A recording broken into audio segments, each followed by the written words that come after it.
Starting in about 2007, Toyota started heavily using this 6-speed transmission in their V6 applications and across Toyota and Lexus.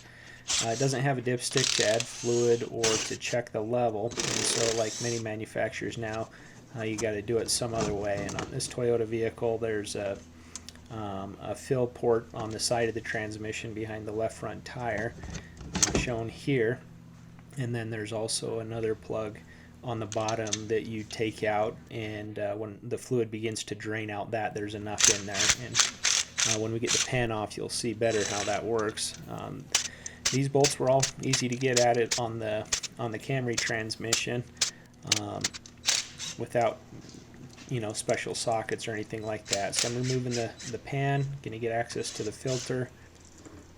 When I get this pan off, you'll see a little plastic tube sticking out from the drain hole, which is used to check the level of the transmission. That can come out actually to drain the pan too, which is a good idea, which I didn't do. Then I'm going to take out these two bolts here that hold the filter in place, dump out the filter so I don't make a mess in my garbage can, and then pull out this O-ring so I don't get it doubled up when I put in the new one. Clean up the gasket sealing surface a little bit if it needs it. Pull out the new filter, lubricate it with some ATF from the pan there to slide it up into place. And I want to tighten up these bolts by hand. It's really easy with steel bolts to pull out aluminum threads. So I'm just going to put them in just barely snug. It doesn't call for hardly any torque at all. It's just holding the plastic filter in there. And then I'll clean up the pan, give it a good scrub, pull off the old gasket.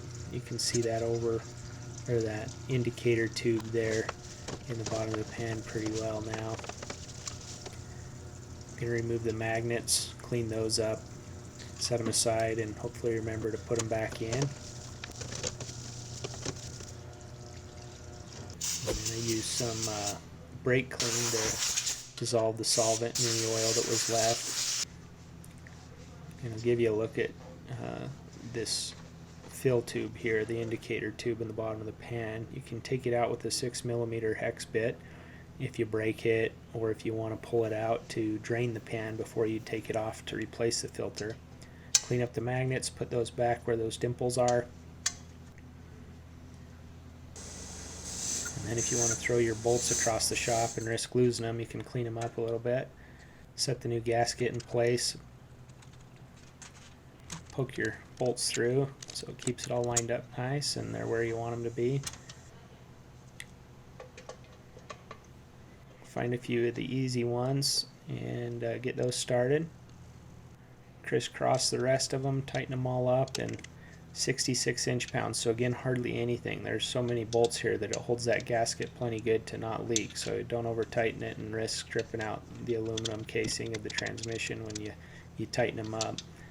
Started that one with a wrench and then tightened it up the rest of the way with the socket, and then going over all these with the inch-pound torque wrench to make sure they're equal and to spec. Clean up my oil mess with a little bit of brake clean again, and then I'm going to take out the 6mm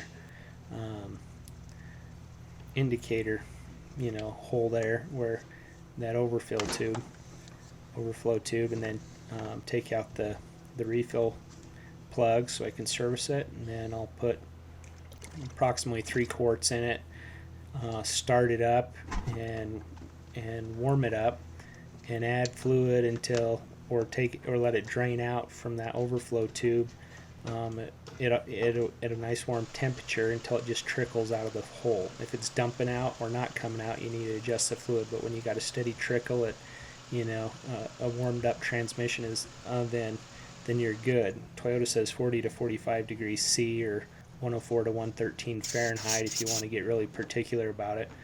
But basically you just want it to be towards the top of a warm range had it actually had a dipstick. But since it doesn't, we're just going to do it till it's a trickle out of that bottom hole. Put everything back together. When you do check the level, make sure you cycle it through park reverse neutral drive. Put the lug nuts back on, torque goes up. I go a little bit higher than the 76 foot-pound spec because they're aluminum wheels. I have another video doing a complete system flush on the same transmission if you'd like to see that. Appreciate you watching. I hope you like and subscribe.